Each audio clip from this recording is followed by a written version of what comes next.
Mainit ang naging pagtanggap kay Pangulong Bongbong Marcos sa isang event para sa mga guro sa Capiz na kilalang baluarte ni dating Senador Mar Rojas. Si Governor Fredenil Castro tinawag pang sugo ng Diyos ang Pangulo. Narito ang report ni Mon Gualvez.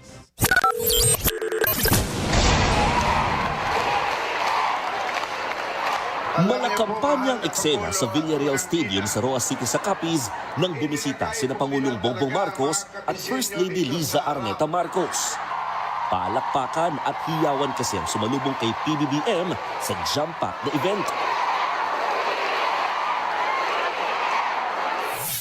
Si Capiz Governor Fredenil Castro tinawag pang sugo ng Diyos si PBBM. Ako ay hindi bibitiw sa ating Pangulo. Ipinangako ko sa sarili ko, ito'y totoo. Si Presidente Bongbong Marcos ay mayroong mga salita na pwedeng panghawakan at lalo pang lumakas ang aking paniniwala na hindi kailanman nauga ang paniniwalang ang Presidente Bongbong ay siyang sugo ng may kapal. Labis din daw ang saya ng gobernador matapos aprubahan ng Pangulo ang Panay River Basin Integrated Project na unang kinonsepto ni dating Pangulong Ferdinand Marcos Sr. Kasama rin ng Pangulo si Education Secretary Sonny Angara. Pero agaw pansin ang pagdalo ni dating Senador at Secretary Mar Rojas na taga-Capiz din at second cousin ni First Lady Liza. Our good friend and former Secretary Mar Rojas II. Nagsama pa sa pananghalian sina PBBM, Rojas at ilan pang local officials. Magugunitang magkatandem noong 2016 election sina Rojas at ang nakalaban ni PBBM sa pagka-Vice President na si dating VP Leni Robredo. Ang pagdalaw ni PBBM sa Capiz ay para sa promotion ng mahigit 8,000 guro at school heads mula sa Western Visayas. Ang promotion ang tugon ng gobyerno sa hinaing ng ilang teachers na mabagal na pag-angat ng kanilang career kaya may ilang napipilitang umalis sa pagtuturo.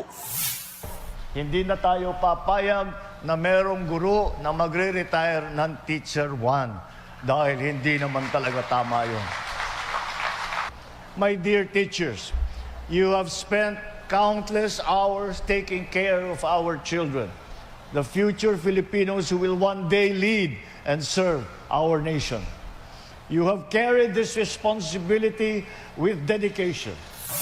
Si Teacher Gemma na 18 taong Teacher 1, promoted na sa Teacher 3. Hindi ko na ikalang na ma-promote pa ako. Hindi na. Kasi magre-retire na ako. Hindi nga ako nag-aral ng masteral. Kasi nga yung wala pang gastos, yung sahod ko pang pangkabuhayan lang. Muli ring ibinida ng Pangulo ang iba pang suporta sa mga guro gaya ng pagbawas sa paperwork, 10,000 pisong teaching allowance at pabahay. Nagbabalita mula sa Frontline, Mon Gualvez, News 5. Mga kapatid, ako po si Ruth Cabal. Dito tayo sa totoo, dito tayo sa True FM. Mag-follow at mag-subscribe din po kayo sa aming social media accounts at True Network PH. Diyan po yan sa aming X na dating Twitter, sa FB, sa Instagram, sa YouTube, sa TikTok at sa mga podcast. At syempre, tutok din po kayo sa Signal True TV Channel 19.